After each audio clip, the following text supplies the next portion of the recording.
What's up, everyone? Hello, everyone in the Twitch chat. Welcome back to another episode of the Squawk and Seas podcast, your favorite Pokemon podcaster's favorite Pokemon podcast. My name is Kyle Cooper Rios. We're coming to you live on Twitch, and I mean me, and my co-hosts. I feel like I haven't seen you in like a month, man. I feel like there's a large gap between us. It's Pony Bottle Chin, Mr. George Fabre. Georgie, do you remember who I am? Do you know anything about me anymore? Like, you look oddly familiar. Not entirely sure though. Oh yeah, listen, man. Life gets busy. Hey. I was ready to go to League yesterday, and then everybody was like, "No, no one's going to be there." Was anybody there? Yes, there was a bunch of us there actually. Most of your favorite characters were there yesterday. So, like, who was there? Chris was there. Anton showed up yesterday. He was there. Roger's back in America for college, so Roger was there yesterday. I was there. Rob was there. Charlie was there. You know, Omar came at the end of the night. So you are a piece of shit. Well, you didn't need me to tell you that. Yeah, we're back. This is our post Worlds episode. Again, we apologize about the delay in episodes, but like George said, we've both been very busy. I had a Smash Major I had to go to last week, which is a lot of fun. I commentated at a tournament down the street from my house, which was awesome. That was really cool. George was at the World Championships, and we're going to get his take on the floor, and then I will give the perspective of someone that watched a lot of the World Championships at home this weekend, because somebody may or may not have been too busy going outside to pay attention to everything going on this weekend, but also we're going to talk about this or that and everything in between. And then we got a Squawk and Seas for you guys as well. We got a bunch of stuff to cover, a lot of ground to cover.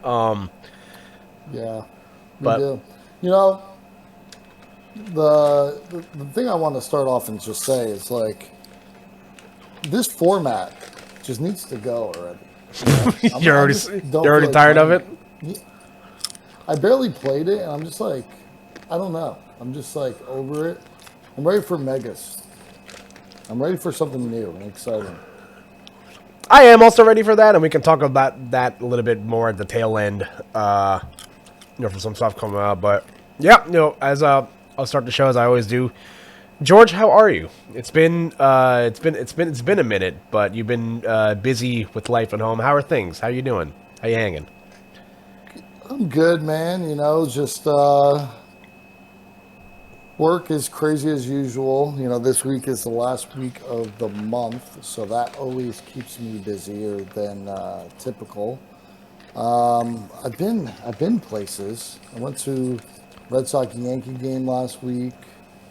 Just got back from California from Worlds. Before that, I went down the shore on Sunday.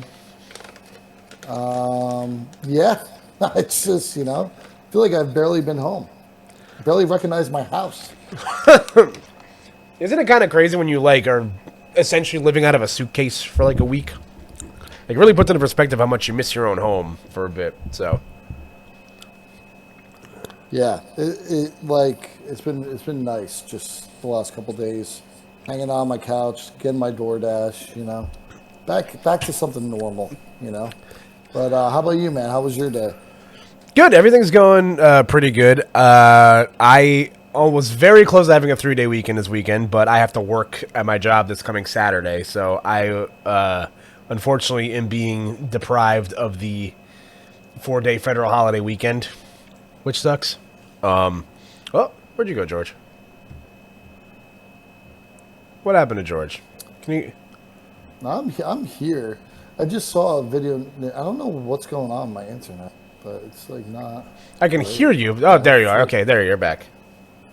Yeah, it went out for a second. Sorry about that. I don't. That was weird. It's fine. Quite what happened. It's fine. We're doing it live. But yeah, I'm good. Like I said, I've been pretty busy the last couple weeks myself. I went to a Smash tournament, like I said last week. It's the first tournament I've worked in like 6 or 7 months.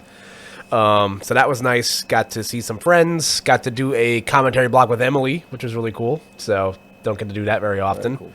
But had a fun time. Recently found out that they changed the Coach House Diner in North Bergen to being not a diner anymore. It is like a weird like bistro steakhouse thing that like kind of it threw me off very heavily. You ever been to the Coach House before? Yeah, right there on was that Kennedy Boulevard? Yeah, Kennedy Boulevard. Yeah. Yeah, I did not know that either. That is Yeah. news to me. Literally, it I was there just a couple of months ago trying to sell to them, and it was a diner. So yeah. that's very surprising. It was, we went out after, I think it was Saturday night we went out, and everybody really wanted diner food. And something that COVID took away from all of us here in the Garden State is the allure of the 24-hour diner. Most diners that did that no longer exist anymore, which sucks. But there's still a handful. It really is a damn shame. It's truly one of the worst parts of the pandemic. That's what we're known for. We're known for diners, and 24-hour ones are kind of hard to come by nowadays. The Coach House in North Bergen was one of the few ones that like still did that. And I went there like semi recently, like within the last like 6 months or something like that. And like you know, you've been to the Coach House before. The menu's like this fucking thick. It's like it's an encyclopedia of just diner stuff. And then we went in there, and they had, like, a DJ, and they had, like, a leather-bound menu that was, like, 2 pages. And I was like, where are we? Like, it was to the point where, like, my friends and I were like, are we sure we're at the right place? And, yeah. Did you stay? We did, yeah, because, the food was fine. Like, it was good. The food was good. But, like, Marielle got a hamburger, and it had, like, a stamp on the bun. And I was like, where are we? What the fuck is going on here? It was incredible stuff. That is so bizarre. It's like some Twilight Zone shit. Yeah, it's just like somebody stepped on a butterfly, like, 6 years ago, and like suddenly you came back in time, and the Coach House is a bistro with a DJ. Crazy stuff, but that was a good time. I've just been playing Pokemon locally. I went to a challenge the week of Worlds. I got hate crimed playing Golden Go because I hit 2 wall decks and just a bunch of bullshit. So bad day at the office. Shout out to everybody that came out though. It was a 6-round challenge on a Friday night, and boy, let me tell you, it was late. We got out there real late. Sounds kind of miserable. It was fine. I had a good time. But yeah, we're Vaughn, right? Vaughn won. Was that Vaughn? No, that was something else. Vaughn won something recently. Shout out to Vaughn. Won a cup somewhere. I want to say, did JW win this challenge? I don't remember. I don't remember. Everything's a blur to me now. But yeah, Pokemon's been fun. I'm in Pittsburgh mode because I gotta like lock in and play in this format a little bit longer. George was saying how he's sick of it already. But we'll get there. I'm just ready for a new mechanic. We just had the same mechanics for so long now. Having 3 prizers back is going to be fun. I've been watching like a lot of content that's like covering the Mega Evolution stuff. Shout out to friend of the show, Omnipoke, did a really great video breaking down like what changes certain decks get. What you could potentially see as a deck archetype moving forward. In Mega Evolutions, if you're going to Milwaukee, good luck. Unless you live in Europe, in which you're not getting a set till October, which sucks. I don't know if you saw that news over the last couple days. No, but wait, say that again. No, we're not getting Mega. The European release, not all of it. No, we're getting it. The U.S. region is getting Mega Evolutions as promised. It's the same.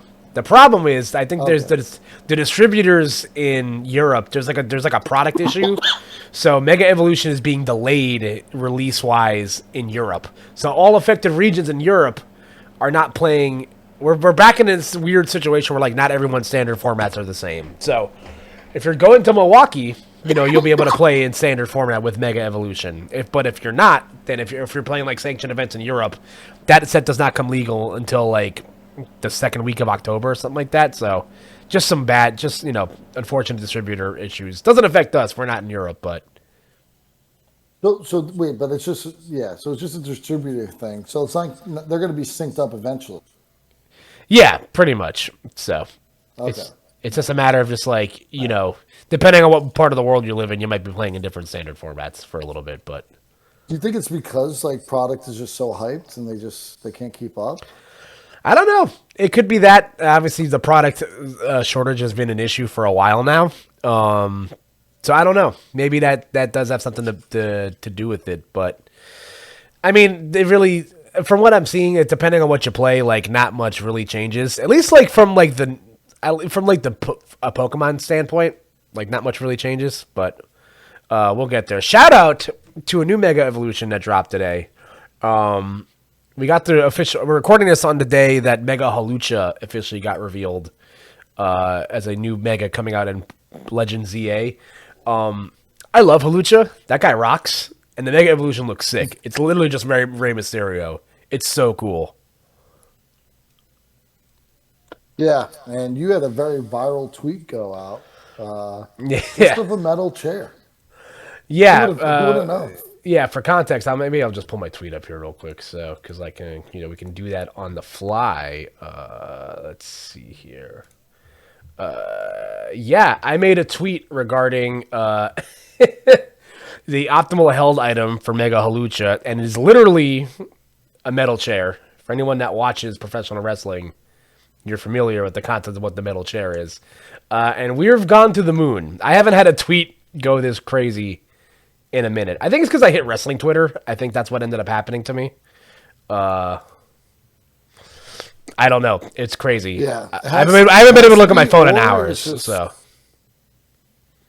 well, I mean, it's a good tweet. It is a good tweet. I'm gonna feel so vindicated if there's like a metal chair item in the new game. I'm gonna feel so vindicated. They won't do it. They won't do it. No. But I wonder, like, if they are going to have some new held items for the Mega. No, the Megas can't hold items. They can't. They have to hold the Mega Stones. Hold the Keystone. The Keystone, yeah. Yeah. So actually, the tweet doesn't really make a lot of sense when you think about it.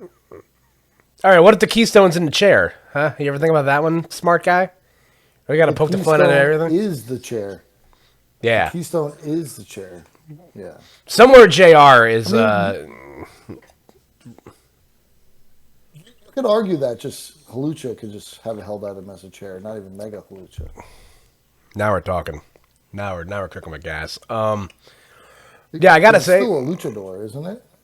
True. He's just much more luchador now. Like he's like literally like the Mexican wrestler, and he's just like all buff on his upper body. He's like a mega luchador. Yeah, he's like he was already like luchador inspired. But it's just like, you might be a little too old for this. Like, I don't know if you're familiar with the cartoon Mucha Lucha. I'm aware. Aware. It was on ABC back in the day. Yeah. Was it Saturdays? I think Saturdays. It was right after recess.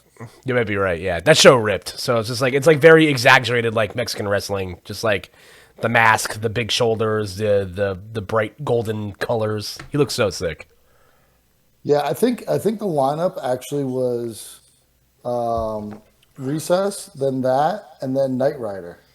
On oh my God, I forgot about Knight Rider. That's a good one. Oh, I love Knight Rider. I've watched it in dubbed in Japanese or Korean or whatever it is. I don't know what it is. I don't think it's Japanese actually, but it might be Chinese. You know what? Now I'm just sounding. I'm just teetering right now. So we're just gonna move past that. But it was in an Asian language. Put it that. We take those. Yeah, Mega Halucha looks sick. I gotta say, all the Megas they've revealed so far are like 10 out of 10s. I think they're all really cool looking. So, even Dragonite. I like Dragonite. I think it's because it's simple. He doesn't look too edgy. He looks fine.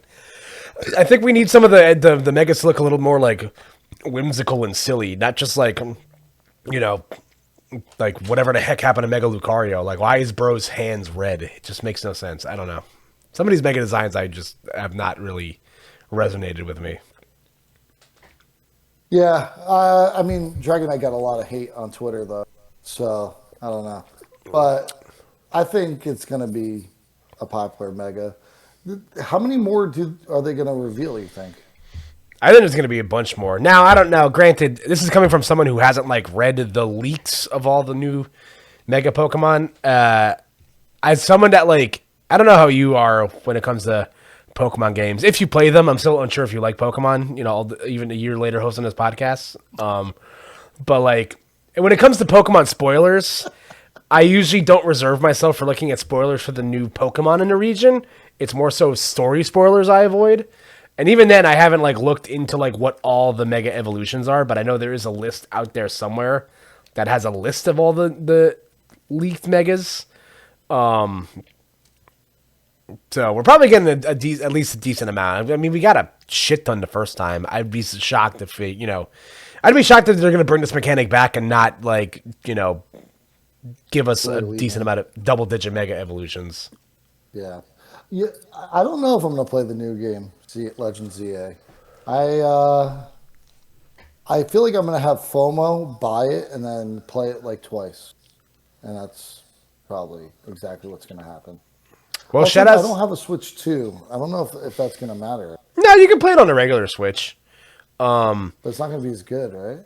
I guess not.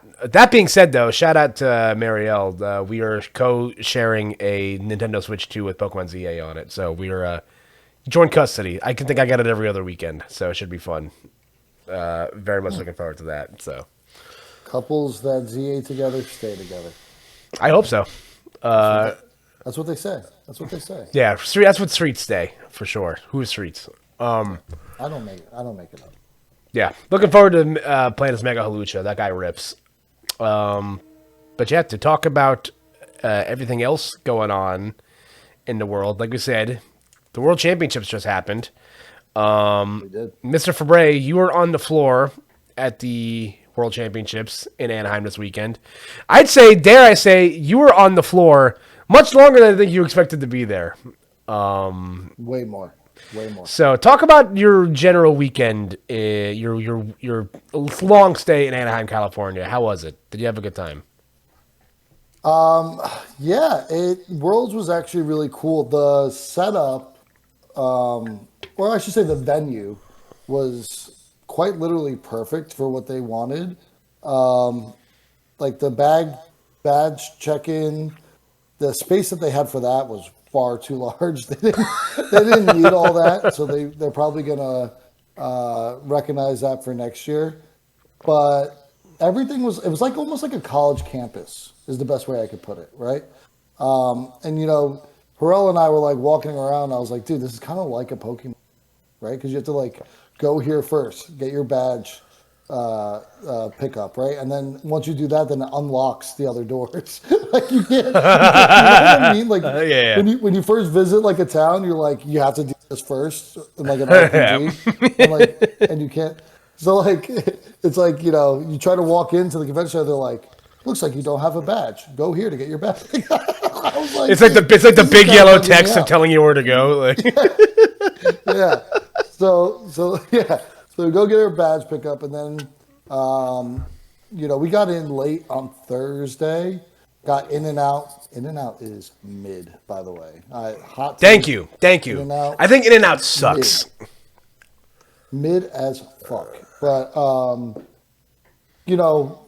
we had a Pokemon Center reservation at 9:00, and it was the first one of the day. So we're online. A bunch of people are online. You're thinking like this is gonna suck, and then they're like 9 a.m. reservation.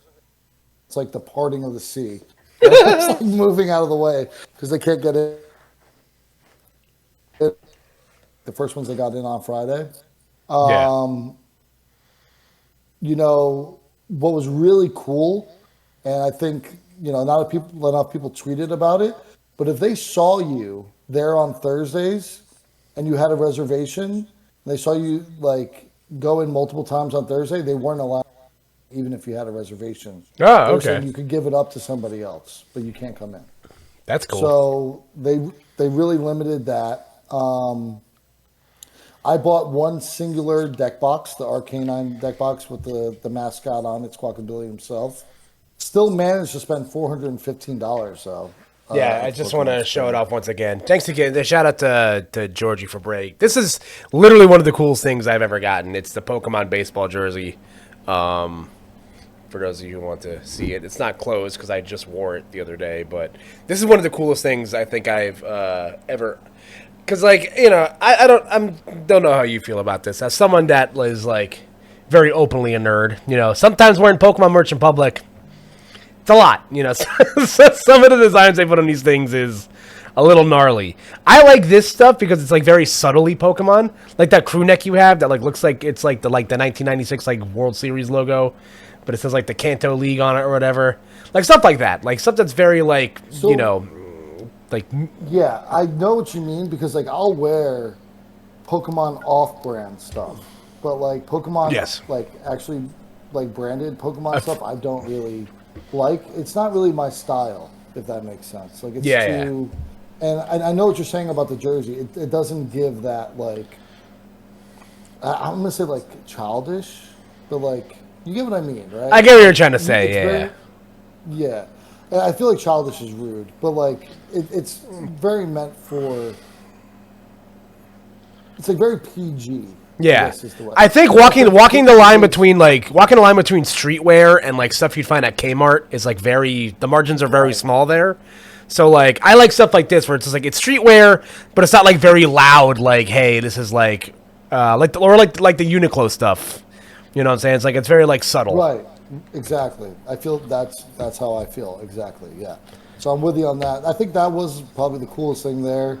They were selling a ton of them. Obviously, all the mats were going. All the deck boxes were going. I really like the deck box you got too. I was thinking about picking that one up too. But got it right here. I haven't even opened up the one from UIC. It's still in packaging. And it's got my goats on the back, so love that. Yeah. And I was like, you know. Am I going to open this RK9 one? I don't even know, like, when I'm going to use this. Because I have already the NIC one from last year and the World one from last year, too. I don't have that many decks. I only play one, Charizard. Well, two, Guardian, too. But, so yeah. I mean, Pokemon Center, though, itself was sick. I sent you a sneak peek of some of the footage. Did all that upload, by the way, yet? I don't know if you sent any of that to me yet. I still don't know if I got any of it. Oh, crap. I thought it was uploading in the background. I got to go double check that. I'm going to work on that tonight. Send you that over. So you can That's coming out next week. Just giving you guys a heads up for that. I'm going to work on that next week. So. Yeah. We got some really good footage inside the Pokemon Center. Like, it was really cool once you guys see it. And then from there, we went straight to the hall where the main event is. And we walked right in to side events. Side events had a huge line. We actually only played one standard pod because they literally all sold out. I couldn't believe it. So then we resorted just to playing Pokemon Go for the entire time. That was miserable. Probably the worst time I've ever had in my entire life. Shout out to Omar and Chris for making me do that. We made a friend, though, Su Lee. She was very funny. She's from Taiwan, and she was also grinding with us. Everybody got a playmat but me because we would have to play 6 more rounds of Pokemon Go. You know what, guys? I'm good. I'm really good on this. I don't need that special playmat from the side event, side wall, or prize wall. Then we did some exploring. Omar and I went to the trade center. That was actually one of the most fun I had all weekend.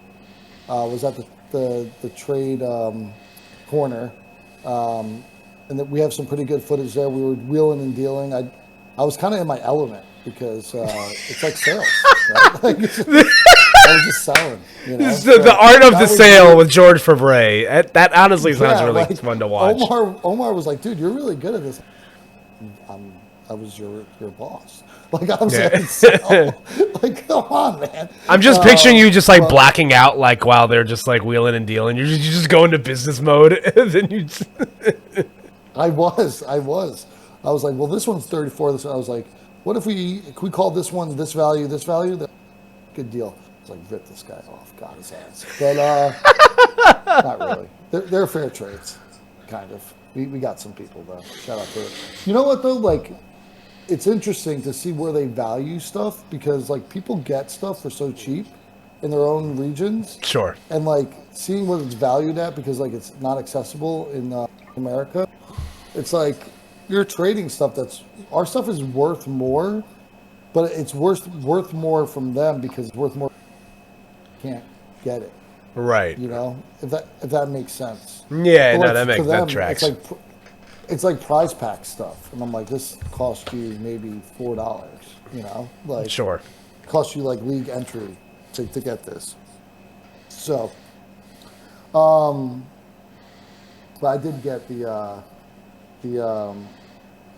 special the gym league stamped. I got a dust snore, a Badoo, and a night stretcher. Pretty Very sick. cool. Pretty That sick. is pretty choice. Damn, I should have. Should I run and show you what else I traded for? Should I run? Yeah, just do it. Just go do it. Go yeah, do they're it. pretty cool. They're in my room. Give me 1 second. You can talk while I do Yeah, it. yeah. Georgia show and telling. I found that aspect like very interesting, because I know our buddy Harrell, someone who, brought a lot of like league stamp stuff over when he went to go like visit home back in Israel. So it is very interesting to see like how the different communities like value that stuff, because they just don't get that. So I do find that aspect of it very interesting. And here he is. He's back. All right, so I didn't get a super haul like the rest of them, but I think I got some pretty cool stuff. So this is the Arcanine deck box from the Worlds. It's a Worlds exclusive. Very cool. Really cool. It's got Squawkabilly on top, and then that merch went really hard. I did like that merch a lot. I would have loved to try to get one of those jean jackets, because that's another one of those things. Just like it looked really clean, like it's very subtle Pokemon cool stuff. Like I like that, that's like the old style tattoo like font that they use. It looks really sharp. Yeah, the playmat was really cool too. But then Harrell had a friend from Israel he wanted to ship it to, so he gave it to one of the other Israeli players there to bring back home. So I was like, hey man, listen, you deserve it, pal. Because if you guys don't know, Harrell Manahan or Manahan. Anaheim and Anaheim, baby. Yeah, finished 89th overall. He is the 89th best player in the world currently. Yeah.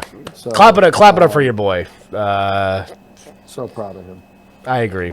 We'll talk about Harrell in detail when we look at the results, but good on him. So let me open this up here. So yeah, really cool. Got Arcanine on the top there. It says Anaheim. Squawkabilly there. And hold it up like a little bit more. Like you're not like in. Sorry. There you go. There you go. Yeah. That's And then tight. Squawk at the top, which is sick. Had to Squawk up top, baby. And then on the back, Arcanine, and then Pikachu with Squawkabilly at the bottom there. So Anaheim. Super nice Pokemon play on the side, and then the World Championships on the other side.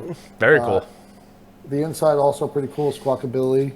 The top, if you want to write your name, if you do that, you're lame. And then Pikachu with the sunglasses on. So tough. Look at it. Damn, bro's tough as hell, bro. He's got that shit on.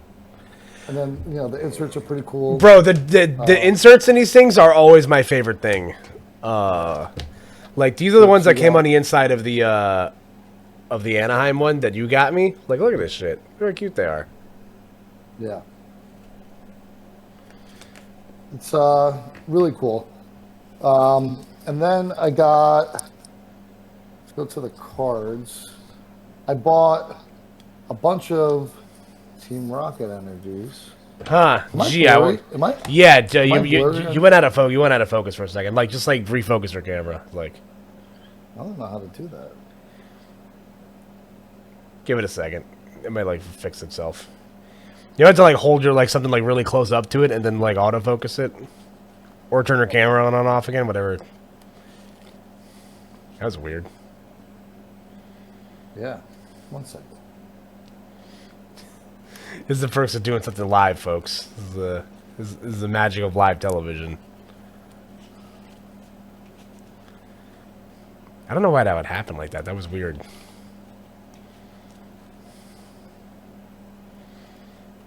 Oh, that might have not been good. I can still hear you. You're just frozen. Did you plug your camera in and out again? Is that what happened? Yeah. Okay. Cool. All right, yeah, you're blurry, but we can still see you. It's fine. So, okay, there you go. You're coming. Yeah, okay, you look good now. You're coming back. All right, so got a bunch of rocket energies. Wonder what he's planning to do with that. Yep. Bought another prime catcher. It was cheap. It was $3. So. You can never have enough of those, honestly. Yeah. Oh, another rockets energy. So I'll just stick to it. Got another Turo stamped, regional stamp. It was also fairly cheap, like $5. Got an old school super rod. That's deck. That's tight.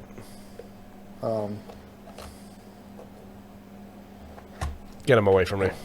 I hate that guy. I don't know. Just whatever. Let's see what else is in here. Oh, here they are. These are the cool cards. Wait, where's the dust? Nowhere. Did someone snipe it from me? Okay, never mind. Here it is. So these are the three coolest things. Maybe not the three coolest, but the dust nor. Move it. You're slightly out of frame. There we go. That's awesome. Dust nor. Badoo. Handsome. And Night Stretcher. That's really cool. And then I got some other deck boxes here. So we got this in the trade up. Really cool inserts here. Oh wow! That's really cool deck box. Oh, with, that's Terra Charizard on it for Korean League. Oh, dude, that's sick. Yo, right? Isn't that dope? That's hella dope. That's like perfect for you. You love that. You love that guy. Love that guy. And then I'm a Gen 1er, so I don't know if I'm gonna open this one yet because it's so pretty. Oh, that's tight. That's freaking tight. I love that. So it's got the 4, and then it's got Eevee on the one side, Pikachu on the other, and then on the back is Mew. And see with the stupid sticker here. But really, really cool. That's tight. This is also from Korea as well. So really dope. That's cool. That's hella cool. And then these were everywhere. I had to snag one because the McDonald's bro. Yeah, had to snag one of those. I also have the Pikachu somewhere. It's probably in that. But yeah, that was my haul. I don't go crazy, but to me this is actually quite a lot. It's probably more than you thought, right? That is more than I thought you were going to walk away with. Again, I know that's guys like Chris and Omar are like more of our like local collector guys. But I do say like it is really interesting to see like the different things that everyone likes to collect. Like Omar, when we had him on the podcast, he said that his big thing was trophy cards. Like he likes to collect those. You're a guy that likes to collect sealed stuff. Some people like to collect certain types of Pokemon. Like I like to collect Ice Cues because that's my favorite Pokemon. So it is kind of fun seeing what everybody's like collective vice is. So I'm glad you were able to get some stuff out of it. And again, you got much more bang for your buck than I'm sure you were anticipating. Because before George left, he was like, I'm only in the convention center for as long as Harrell's in there. And then Harrell decided to fuck around and lock the fuck in for the tournament, which is really cool. I will say though, before we move on to the actual like tournament of it all, I would like to talk about the Pokemon Center again because I've been having this conversation. Yeah, obviously next year we know that Worlds next year isn't going to be in San Francisco. And we'll talk more about like all like the details of that later. I've been taking some bets on like what next year's like Pikachu themed thing is going to be, because obviously every year there's the Pikachu plushie. There's like this back-to-back years where Worlds has done like a like region exclusive like thing that you can buy at the Pokemon Center. In Honolulu it was the ukulele. This year it was the boogie board, which, by the way, shout out to everyone that showed up to Worlds and forgot to pack their boogie board sized suitcases, so they had to sell the boogie boards before they left. Damn shame, if you ask me. Darn. Got me again. Anybody want to buy this? Like, come on. You're not fucking fooling anybody. Anyway, but I want to get your take on maybe if I may have been able to nail down what next year's themed thing is going to be. Do you want to hear me out on this one? I'll hear you out. So obviously Worlds is in San Francisco next year. There's a very rich sports history in San Francisco. So I think the Pikachu thing is going to be something sports related. Now, I might be a little off base. No, You don't think so? no. So what's this year? I don't know, because like Pikachu's wearing like the Letterman jacket, but like they didn't say it wasn't like it looked like it was more like a road trip theme. Because like Anaheim. Sure, Angels? I guess that makes sense. Maybe next year will be a basketball jersey. I don't know, like Maybe for Golden State. I think it's going to be more of like the Gold Rush. okay, I could see that. That'd be interesting. Gold Rush themed. Because I was like, what if it's like Pikachu in like a baseball, like in like dressed as an athlete? They give you like a world's exclusive like football or like a basketball or something because bleeding into like the very rich sports history of the Bay Area. But maybe the Gold Rush thing makes sense also. So I think it's going to be the Gold Rush. Maybe though, because like I don't know, they also have Pikachu like on here with like a jacket and like sunglasses. That has nothing to do with the sports, or the varsity jacket. So I don't. It might be multiple themes too. Maybe they'll do something around like the Golden State Warriors or something. 49ers, Giants, but I would put my money on. yeah, that makes sense. Also, shout outs to Major League Baseball putting out next year's schedule. The Giants are home the entirety of the week of the World Championships. So I'm just saying. I think I would go back to Worlds. Worlds was a good time. And we'll talk about that in just a little bit. So now I think is a good time to transition into the actual tournament itself. And I think we're going to also combine this with like, it's what George didn't watch. But I'll talk about it. I'll talk about what I can from my perspective. That being said, we're also going to use this as our, we're going to bring back Big Squawk, Little Squawk to kind of talk about like the big storylines of the weekend. People seem to enjoy that the last time we did that. So with that being said though, let's take a look at, the big board here from the World Championships. And to nobody's surprise, George, when we talked about our tier lists, we put two decks in the S tier. Gardevoir and Dragapult with Dusknoir. And what did you have? Lord, who would have thunk? The two decks to meet in the final were Gardevoir and Dragapult with Dusknoir, with Riley McKay from Canada come out on top over Justin Newdorf. So I don't know if you've, like you said, you were not watching a whole lot of the top 8 nor anything non-Harrell related. So do you have any like overarching thoughts on Gardevoir coming out on top here? No, I think we all knew that was going to happen. And like being that it was Dragapult, Gardevoir, Charizard, and what was the fourth in top 4? It was Raging Bolt. So I mean, it was. I don't think Pokemon could have wrote a better script. Maybe they did write a script. I don't know. But those were the 4 best decks all season. It's pretty fitting. And Gardevoir was the most successful one, and it won. So I think like it's the outcome that Pokemon could truly, I guess, like from a merch standpoint, when they sell like the decks. It's going to be, the top 4 decks are really going. Or no, is it only champion decks? Or is it I think it's champion decks because so Riley's definitely going to get one, and then I think it's like the 3 champion decks and then like one like off one, because last year Jesse Parker got a deck list and he obviously didn't win Worlds last year, so maybe they'll do all 4 because it really does, capture the 2025 season in a whole. You know what I mean? The top 4. I think that's. It's almost unbelievable, right? In some kind of way. It really is nuts. Yeah. But that being said, I think Gardevoir. It's just if you're a good player, it's hard to beat a good player playing Gardevoir. Let's just put it that way. Yeah. I think that's just the moral of the story. There's not really too much else to be said about it. And when you're doing the best of the best, and a lot of the best of the best decided not to play Gardevoir, I think that's where Riley, not to discount him at all. Definitely a fantastic player winning world championship. But, I think we didn't see some of the typical people in Top Cut that we would have thought would be there. You know what I mean? And I guess we can springboard that into like our first part of the Big Squawk, Little Squawk.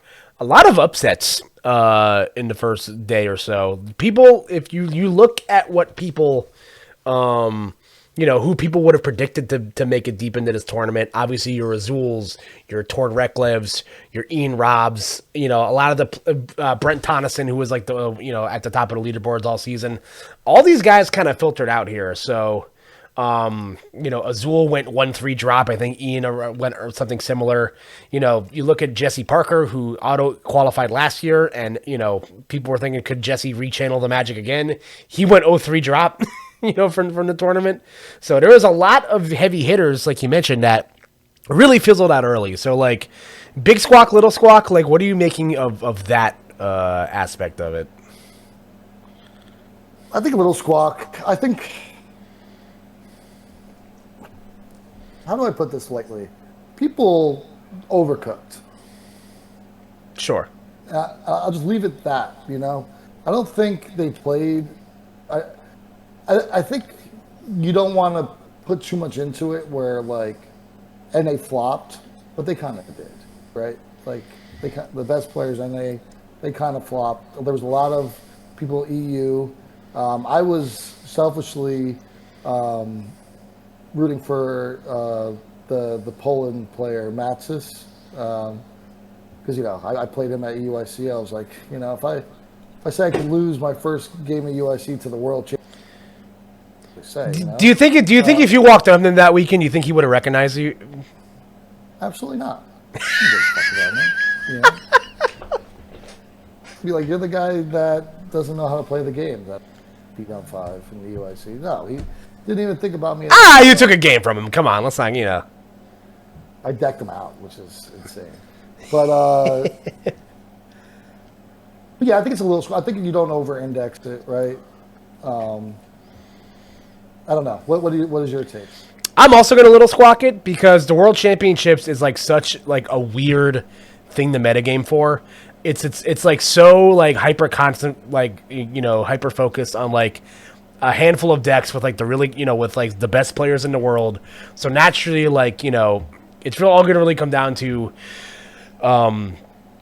who's who had a better read of the metagame, and also compared to last year's Worlds. Like number one, we'll look at the metagames stuff here, but like Golden Go was 29% of the field in day one or something like that. I think it was close to like 23% of the field.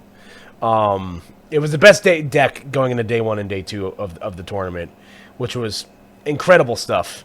And compared to last year's Worlds, like as looking at like when Reggie Drago was the best deck in the room, decks like Reggie Drago and like the V Stars, they all had like maybe like one or two like lines of weakness. And I feel like Goldengo as like a number one deck in the room, there's a lot of stuff you can do to like grief that deck. Everybody seemed to bring a Goldengo tech. So I think the field this year was incredibly wide open compared to what it was last year. So, and there was no like, even the decks that were really good, there was no foolproof way to like beat everything. So I'm also going to little squawk it. Again, it just kind of comes down to variance at the end of the day.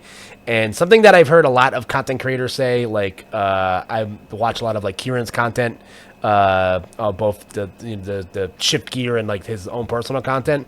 And he said it best, is like sometimes you just got to get a little bit lucky too, at the end of the day also. So, it's a lot of skill, obviously, but sometimes you just got to dodge the shit that you're not going to beat, and sometimes you don't get that lucky. So, I'm also going to little squawk that one. Yeah. One last thing I wanted to say about it, though, is did you see Ajvin's list? Yeah. Yeah. This is so sick. I was rooting so hard for Ajvin. He was low key pretty close to my NIC list. Yeah, he's got us, bro. I see Mezzagoza. I start having war flashbacks, bro. Like my man was. Mezzagoza was crazy. Yo, but Kyle, like I was saying this to them, like Aaron, I was like, I am fairly confident. I have told Kyle, like, Charizard could play Mesagoza. I definitely said that to you before, right? You probably have. I just don't remember at this time. That sounds like something you would say to me, truthfully. You're supposed to have my back on that. Validate. You know? Yeah, no, bro, yeah, bro, of course. Hold on. Ask me again. Yo, Kyle, you remember I told you, I'm like, yo, Charizard just played Mesagoza. It's perfect for the deck. Yeah, 100% you said that. You know, I said that in the car, and then Harrell, like, he goes, you know, have you noticed that George just said Kyle's just always have his back on? He's like, he talks to Kyle all the time, so you just always say, yeah, I told Kyle. And Kyle's like, yeah, he's Yeah. What can I say? I'm your muse. No, honest to God, this list is sick though. Adrian. I was rooting. He was the number 1 seed going in to top 8, into top cut. So really, really cool to see him do very well. Again, got second place at a regional last season, then won the following weekend playing Charizard. Charizard's strongest soldier. So, well, all right. Well, you haven't won a regional season, pal. Calm down. So. well, come on. And listen. Look at this, man. You were not that far off from this. You know, you should feel very vindicated by this. My list was very close. And let's talk. And I guess we can big squawk, little squawk this. 3 Charizard decks in top 16, George. We got the top 4 list from Junya Tanaka here also. Again, pretty, standard par. Again, this is a much more like traditional, like stock Charizard list. There's a Jock in here instead of Brock Scouting. Max Belt is your race pick of choice in this one, but other than that, it's pretty standard par for the course. No 90 HP Charmeleon, but big squawk, little squawk. Is Charizard, maybe we were kind of anticipating this deck being back in the good graces a little bit. How are you feeling? Yeah, big squawk, of course. It's the boy, the boy. But I think that I said it before. I was like, this is a Charizard meta, right? Yeah. So I kind of knew it was coming. I wasn't expecting Raging Bolt to do as well because I don't know. Like I didn't see the meta share stats from day one. Was Dragapult number 1? No. The day 1 meta share, as I have up on screen right now, Golden Go was 23% of the room. 163 players locked in a variation of Golden Go. Second place was Dragapult with 17% of the meta, so 124 players. Followed by Gardevoir. Raging Bolt was 10% of the field. And then Marnie's Grimmsnarl and Flareon picking up the rear as certainly some decks that I think Marnie is the one that kind of surprises me the most of the decks that were meta. And I guess, big squawk, little squawk. Is Marnie on fraud watch? Fraud. 100% fraud. I mean, I said it before the tournament too, it's not strong enough. I think it does get better. I think Mega Gengar might make it better, honestly. It does that, and that in the new stadium that it gets, where you can put damage on your Monkey Dories when you bench them. I think that also helps them too. I think this deck gets better on the margins, but I think all it really boasts is a good Golden Go matchup. The rest of your matchups are pretty sketchy at the very least. So well, if you look at this day 1 meta share, Charizard is bad against one deck and one deck only. Yeah. So it's no surprise that it converted. Yeah, I'm not super shocked by that either. But kind of looking at the rest of the top 8 here as well. We'll talk about it. The one Raging Bolt list with Shizuki Nakagawa coming in 3rd place.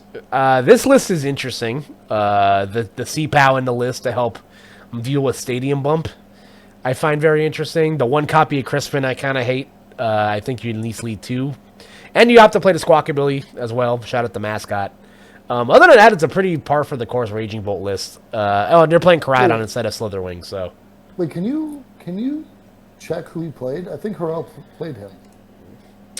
Did Harrell? The mirror in day 2.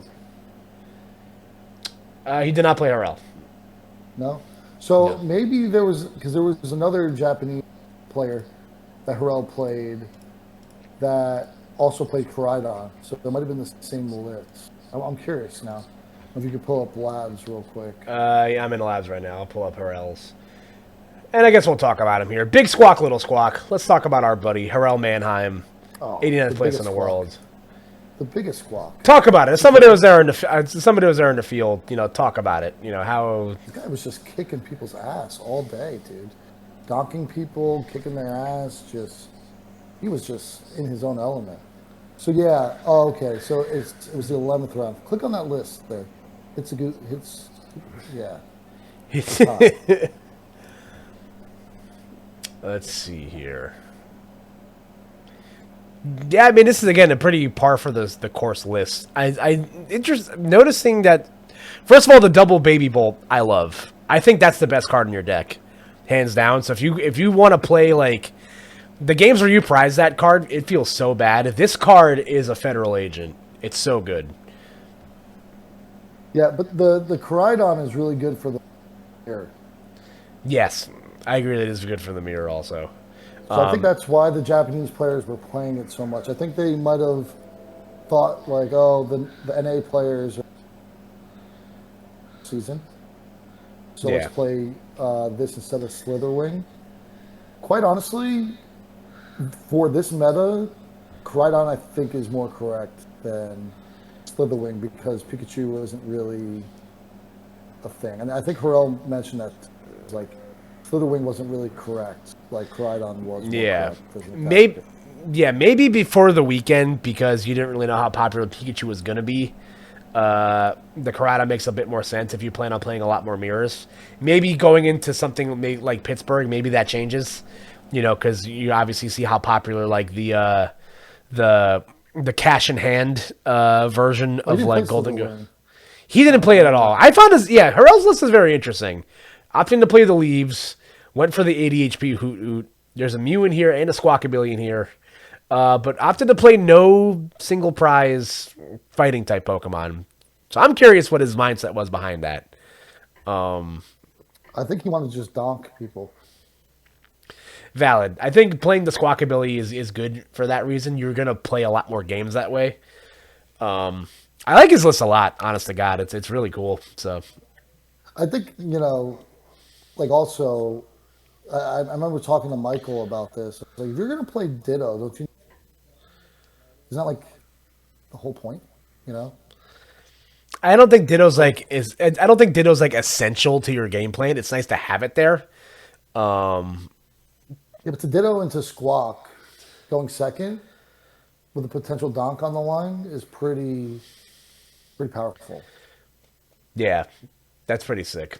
I like the list a lot. Again, just opting to make sure this deck is just so good.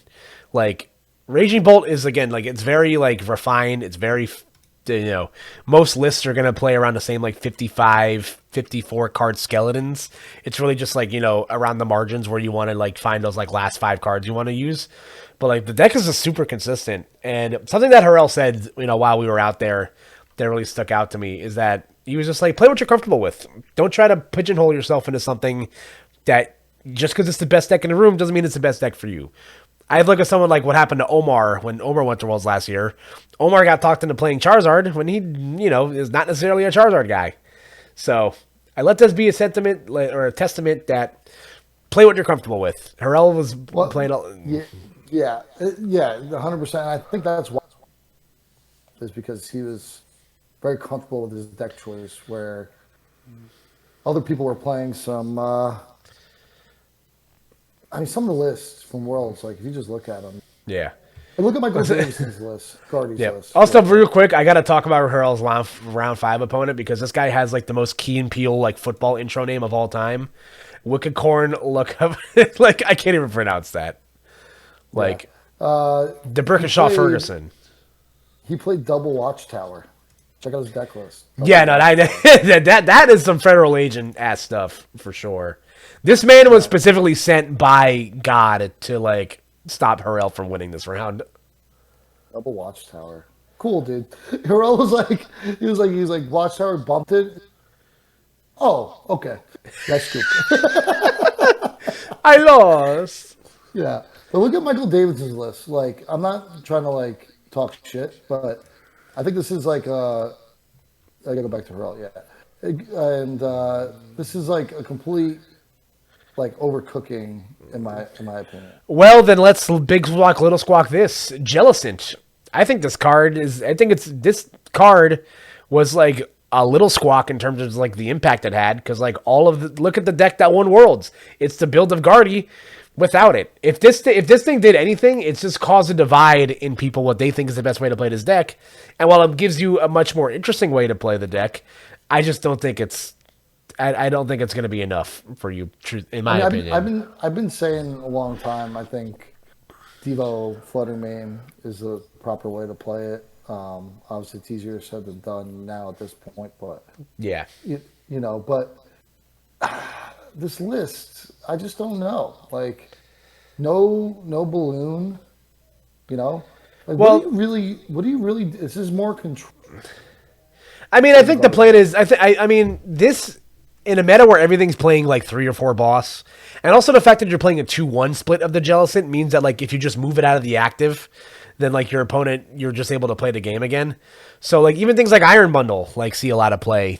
There's just a lot of counterplay to this in a deck where like Gardevoir is very, and like Gardevoir already didn't do good into Golden Go last format. This doesn't really fix your problem. If anything, you're trying to just like, grind your opponent to a halt while you just like set up behind this like big Pokemon. I just don't personally think I see the vision here. So interesting point here, and I don't know if I should be sharing this, but I'm going to anyway. Harrell sat down against him, and I guess Harrell not being a known player, Michael Davidson wasn't shuffling his deck, wasn't cutting his deck, just was like whatever, thinking like it was going to be. I mean, read into it however you want, but like you get what I'm saying, right? Sure. And as soon as Harrell won game 1, now he was shuffling his deck. He was taking longer turns. He was cutting every single time. You know what I mean? It's just interesting to see like the narrative. Like, I'm going to use the word ego here. It's not to make offense of anything, but like truly, says a lot. Yep. Whether your opponent's playing against you. Yeah, you can tell a lot about how someone, sometimes your body language or just like how you respond to things. Like sometimes you got to get knocked down a peg, a little bit. So, hey man, like I said, good on Harrell. Harrell is, I've joked that Harrell is, that George is Harrell's agent, just because they've gone everywhere together this season.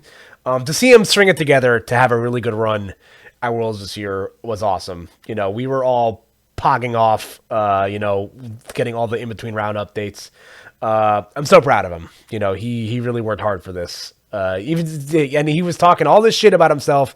He's the biggest potato in the room. That he wasn't gonna do too well. He didn't really look like he was like he cared that much, and he did really good. So like when he was 3-1, we were like, oh, he's doing well, and then he was 4-1, and it was 5-1. And we're like, this guy's going to win the whole fucking tournament. He's going to do it, So if Harrell got top cut, I would have blacked out. I would have ran through. I would have gone full Bills Nation and jumped through a fucking like picnic table. Yeah, I would have lost matchup though. First round of day 2. So yeah, tough stuff. But very proud of him. Hopefully he can string it together for another regional.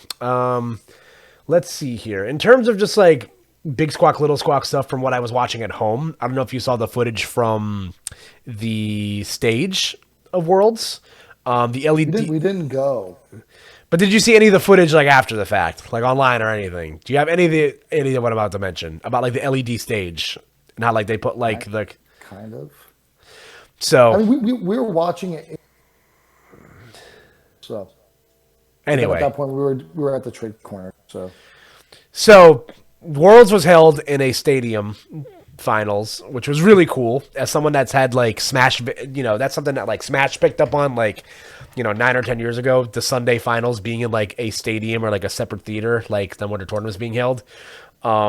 the stage itself was like an LED screen that like showed everything happening on the screen, like to like the audience watching. So like, for example, if you're watching TCG, it'll show like the opponent's bench, their active Pokemon, like what abilities have been used. And it's showing all that information in real time to the audience, watching in the stadium. For VGC, they showed everybody's teams. Like when someone put Trick Room into play, the whole floor changed. This is a big Squawk for me because I was saying how like the esportsification of Pokemon is a good thing. And this is the most esports I think I've ever seen Pokemon look. It was from like, from a spectator standpoint, it was really, really cool. And they're going to be in the Chase Center like next year. Like that's where like the fucking Warriors play. Like that's going to be really fucking cool, man. Like, and that holds like, way more people in it. So that's going to be, I'm very excited. After seeing this, I'm very excited to see what the production value is going to look like next year. Yeah, I mean, shout out to Gaming Gen in general, because I think prior to this, Pokemon only did it themselves, put on these events. I don't know if they had anybody help them with. I think the production was outsourced by another like production company, but as far as like the TOing goes, I don't know who if they. I think they ran the ICs themselves. You might be correct on that. Well, Omar was telling me, he was like, this was far better ran than it was the year prior. So yeah. And I know Gaming Gen was part of the ICs, and they were also part of the World Championship. So I think it's just cool to see them actually have a partner for these events, like everything. Because prior they were outsourcing it based on region, and as people that traveled a lot in that season 2, you did get a lot of variance between like Overload and what was the other one? Play 2. Yeah, there was just Day a lot 2 of events. variance. Yeah. So, and nothing to say bad about them. I just think having the same organizer every single time, like really, like a lot better and ran a lot smoother because it's people that have been doing it all season. Yeah, I've known the people at Gaming Gen for a long time. They've helped, provide equipment and setups for Smash events I've been to. So I know that, I'm very familiar with their body of work for a long time. They're great. So, shout outs to them. I'm very excited to see what this next season of regionals looks like, given where this ended off here. In terms of some other stuff I'd like to bring up, I don't know if you're familiar with like the other big talking point of the weekend was the prize card situation. I don't know how tapped into this for you were. Yeah, I saw a lot about it. I actually meant to tweet about it a few times, and I started to write a tweet and then deleted it, and I was like, it's good here. My question for you, and the question I was going to propose to Twitter and see, what interaction it was going to lead to, is price checking a skill, or is it just a nuisance? I think it's both. I think you could say it's both. I think really good players are really good at prize checking. The problem with the prize checking is that, like, it's just, it obviously takes too long. If there is just, like, something... I think everybody goes about that tactic differently. As somebody, I prize check for, like, 2 or 3 things, and then I go on with my life. Obviously, I think it's very... The fact that the first deck search of the game takes up, like, if each deck search takes, like, 2.5 minutes... then the entirety of a Masters Finals, that's like 10% of your game gone already. And obviously, like, people are kind of are running with pitchforks to, like, people think of... I especially, like, feel bad for Piper. Piper was on a really hot run this weekend with a really interesting Golden Go list, which I think she, like, commented was, like, time is money because they went back to playing the Togekiss, where you take extra prize cards if you knock out your opponent's active. So... Piper got hosed in games 1 and 3 of her set in top 8, where in game 1 she prized both her Genesects, and in game 3 she prized 3 out of 4 Gimme Ghouls, and you just can't win the game that way. And then you look at what happened to Justin Newdorf in his top 8 match. In game 3, he literally prizes all 3 Dragapults, which is fucking crazy. So here's my thing, right? I don't think, like, I've seen, like, Jake Gerhardt's takes on it. And it's like draw 13 or draw like 12 and then pick 6 to be your prizes. I don't think that's the answer at all. I agree. I also don't think that solves it either. Because then you're going to take the same amount of time figuring out what card you're going to keep in your hand. It's the same shit. Yeah. I think what it should be is draw 7, put your basic down, put out 6. Both players then, before the clock starts, for the first game of the round, you look at your prizes. You can write them down, and then shuffle them. And then Sure. player can cut the shuffle, and you guys start the match. Yeah. Why not though? But why is that different than I think on the first deck search taking far longer because you have to figure it out rather than just knowing the information? I think the argument that everyone uses that every card game has its thing. Like Pokemon's thing is prizing your cards, and thing in Magic, it's you can run mana dry. I think the argument everyone uses that every card game is gonna have its thing that makes it hard to play. I mean, I personally am in favor of just whatever warrants the most competitive outcome. Whatever results in you having more competitive games, I'm in favor of. Again, if there's just universal rules, it's hey, can we just look at our prize cards and shuffle them? What if everybody got instead of a V-Star marker, what if everybody got a Hisuian Heavy Ball marker? You just flip it and go look at your prize cards. Why? What's stopping them from doing that? I think it'd just be better to start the match that way.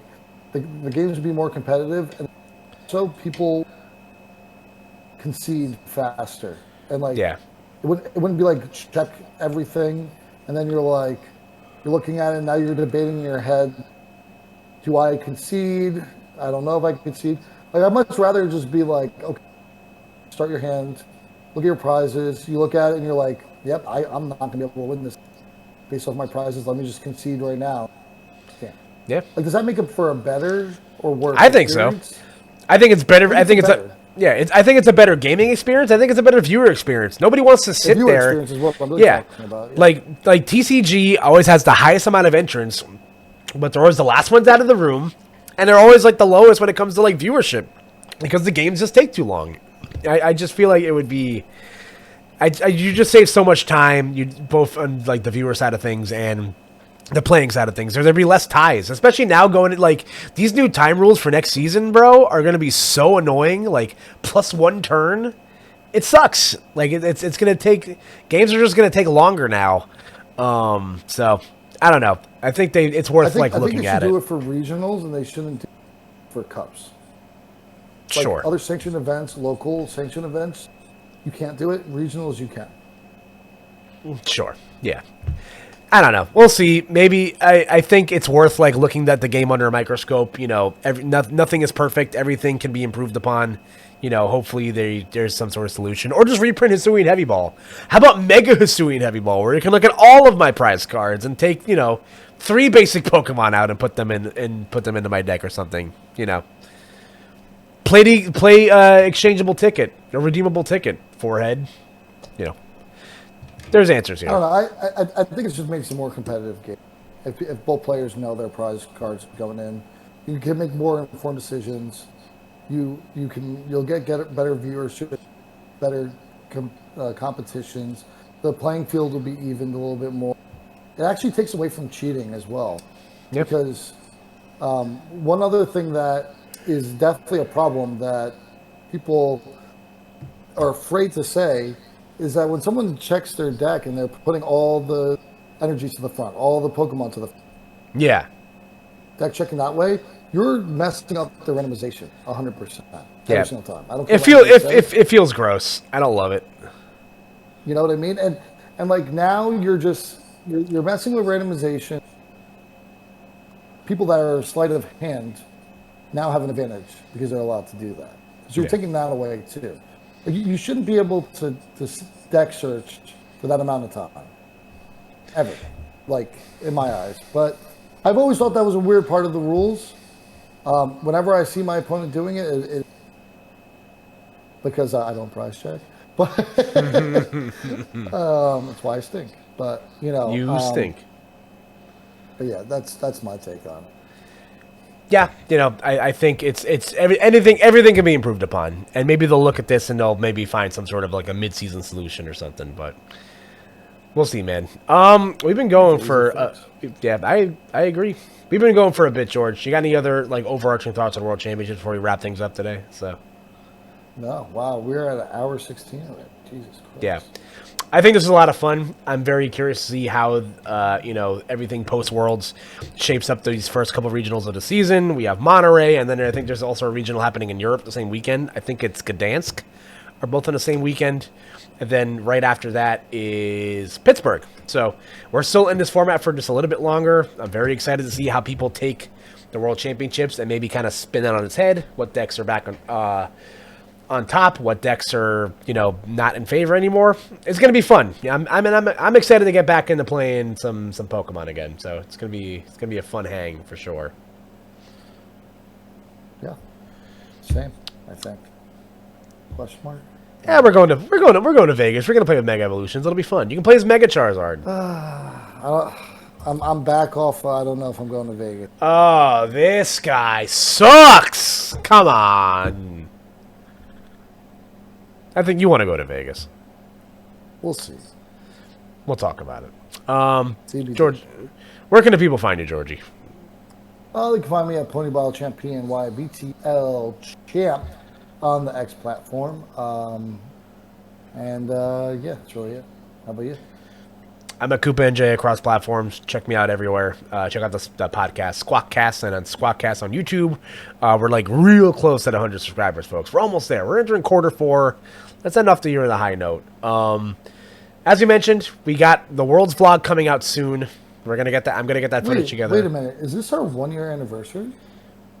It might be. Maybe next year we'll. Yeah, it's coming up. We've been doing these podcasts for almost for a year. We started at Post Worlds last year, so what a great full circle moment. So look at us go. We'll talk more about our. Yeah, we'll reminisce down memory road next week. I got a fun Squawk and Seas lined up for that, but yeah, let's all be kind to each other. Enjoy your Labor Day weekend, folks, and we'll catch you guys on the flip side. Good night, everyone. Peace.